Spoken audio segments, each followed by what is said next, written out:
नमस्ते साथियों, आप सबों का अपने इस चैनल प्रजापति ज्ञानालय में हार्दिक स्वागत है। दोस्तों, आज मैं आप सबों के सामने एक और नए वीडियो के साथ हाजिर हूं, तो आप लोग इस वीडियो को अंत तक बिना स्किप किए देखिएगा और मैं आज जो टॉपिक है उसको समझाने का बहुत ही अच्छे से प्रयत्न करूंगा। तो आइए हम लोग जान लेते हैं आज के टॉपिक में हम लोग क्या पढ़ने जा रहे हैं। तो यह मादा जनन तंत्र से ही जो है दोस्तों संबंधित है। तो आइए हम लोग जानते हैं। ऋतुस्राव, रजोधर्म, माहवारी, मासिक चक्र, मासिक धर्म, ऋतु चक्र, मेंस्ट्रुअल साइकिल, पीरियड्स क्या है।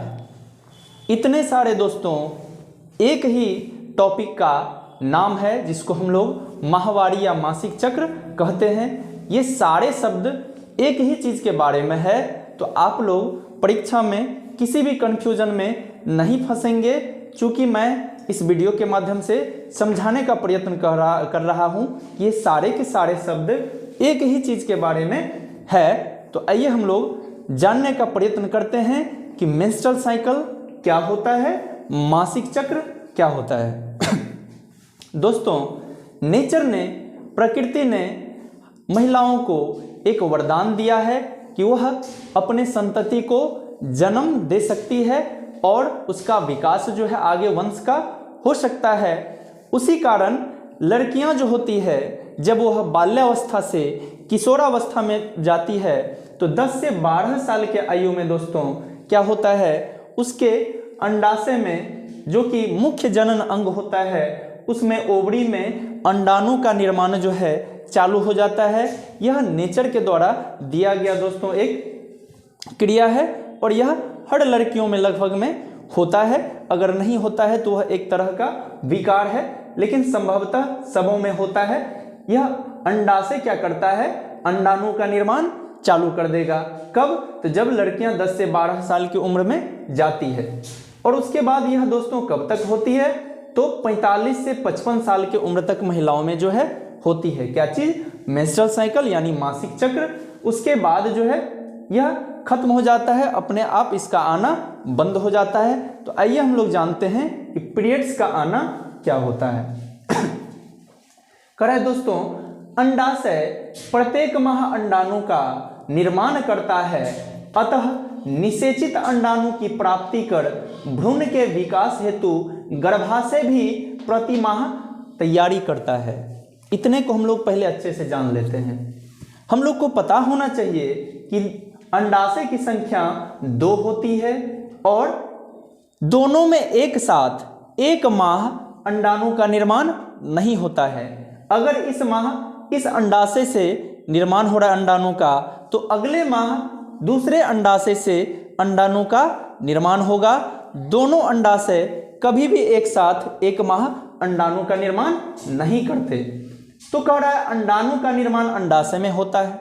उसके बाद क्या होता है, अगर निषेचन होता है फैलोपियन नलिका में, हम लोगों ने मादा जनन तंत्र में पढ़ लिया है कि अंडाणु का निर्माण अंडाशय में होता है और यह अंडाणु निकल करके फैलोपियन नलिका में पहुंचती है, परिपक्व होकर के फैलोपियन नलिका में पहुंचती है निषेचन के लिए। और यहाँ पे अगर शुक्राणु से अंडाणु का मिलन होता है, निषेचित हो जाती है, तो निषेचित अंडाणु कहाँ आ जाती है, गर्भाशय में आ जाती है, जहां पे भ्रूण का विकास होता है।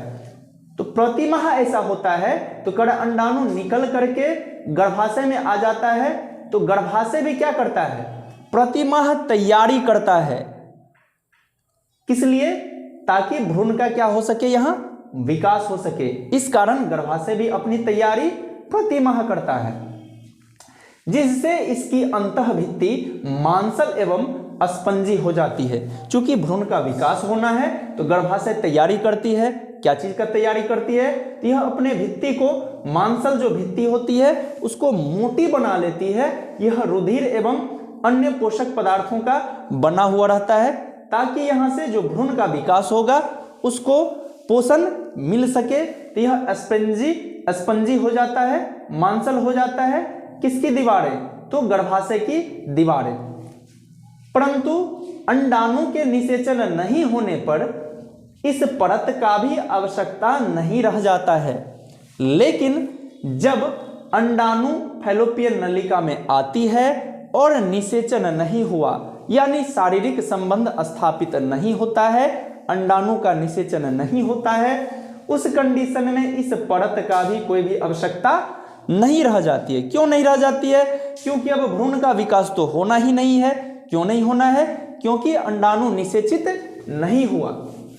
इस कारण से क्या होता है, अतः यह परत धीरे धीरे टूटकर योनि मार्ग से रुधिर एवं म्यूकस के रूप में निष्कासित हो जाती है।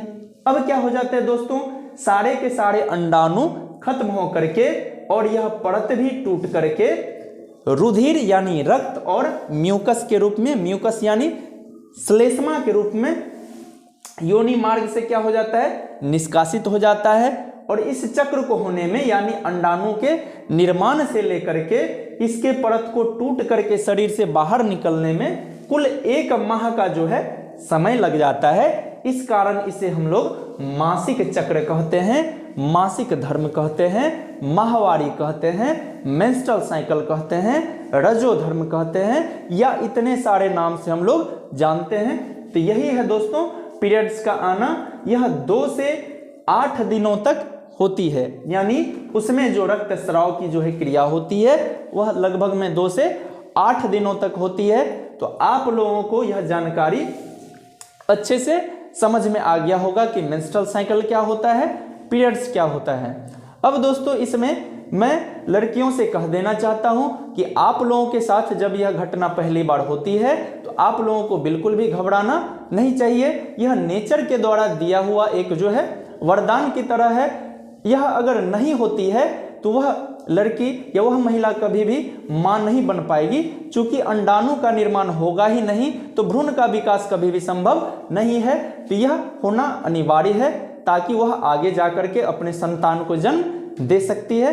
तो पीरियड से जुड़ा हुआ जानकारी आपको समझ में आ गया होगा। आगे बढ़ते हैं। एक क्वेश्चन है कि कोई महिला प्रेग्नेंट कब हो सकती है, कोई महिला प्रेग्नेंट कब हो सकती है। तो दोस्तों मासिक चक्र जो होता है यह 28 दिनों का लगभग में, इसका लगभग जो माना गया एवरेज 28 दिनों का होता है, पर कोई ठीक नहीं है। यह शरीर के हिसाब से किसी किसी में थोड़ा देर से भी होता है और किसी में थोड़ा सा पहले भी हो जाता है, परंतु इसका एवरेज जो निकाला गया, औसत जो निकाला गया है वह 28 दिनों का। आइए हम लोग इसको समझते हैं अच्छे से। तो पहला 7 दिन जो है दोस्तों, हम साथ साथ इसको 4 भाग में लिख दिए हैं। पहला 7 दिन में क्या होता है, अंडाशय में अंडाणु का निर्माण होता है। पहला 7 दिन में क्या होगा, निर्माण होगा अंडाणु का। अगले 7 दिन में क्या होता है, अंडाणु का विकास होता है, यानी अंडाणु अच्छे तरह से परिपक्व होते हैं, विकसित होते हैं, मैच्योर होते हैं, ताकि उसका निषेचन हो पाए। जब दोस्तों पहला 7 दिन में क्या हुआ, अंडाणु का निर्माण हुआ।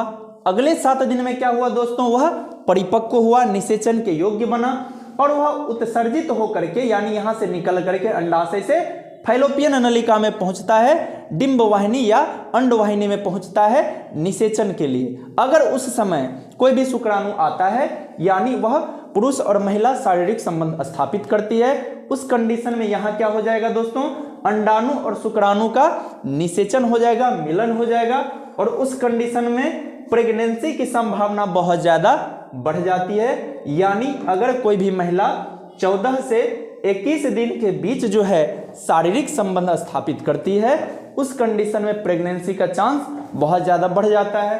फिर अगले 7 दिन में क्या हो जाता है, अंडाणु नष्ट होने के कगार पे आ जाते हैं, यानी अंडाशय जो है सारा अपना जो है काम करना बंद कर देता है और यह रक्त स्राव के रूप में शरीर से बाहर आ जाती है। तो आप लोगों को प्रेगनेंसी से जुड़ा हुआ जो है जानकारी अच्छे से पता चल गया होगा।